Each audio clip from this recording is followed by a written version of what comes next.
maalala ko yung ginawa ko noong bata pa ako sa mga kasamahan ko.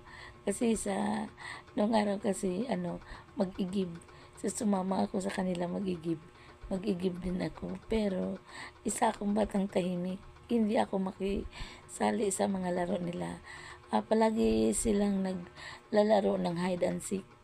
Kaya nga, mag-igib kami pero matagal kami makauwi kasi maglalaro pa sila. Ngayon, antay ako ng antay sa kanila. Tapos nagumpukan yung mga tsinelas nila, tapos yung mga galon doon nagumpukan. Kaya minsan sa board ko na nakaupo lang, tapos nakita ko sila na matagal kasi kaming umuwi. Ano bang ginawa ko mga langga?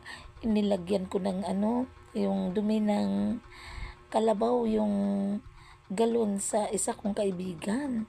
Oh, hindi ko inisip na marumi yun kasi bata pa din ako. Bata pa din ako. Kaya hindi ko alam kung tama ba yun o mali. Ang sa akin lang yung parang natatawa din ako sa ginawa ko. Tapos yung mga chinilas nila, itatago ko kaya mag-iyakan sila. Pagkatapos ng pag-iiyak nila, kunin ko yung chinilas at saka isauli ko sa kanila. Hindi naman din nagagalit sa akin. Ganun ako kabulastog ng araw.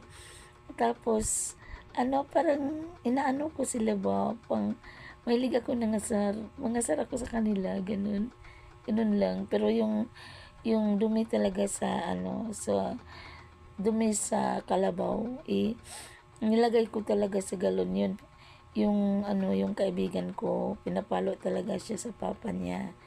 Tapos, parang nagtampo nga ang kaibigan ko kasi parang grabe ang pagkadisiplina daw sa kanya, yung pagpalo sa kanya dahil sa ginawa ko. Kaya ngayon, makonsensya din naman ako na yung nagawa kong nasaktan yung kaibigan ko dahil sa akin.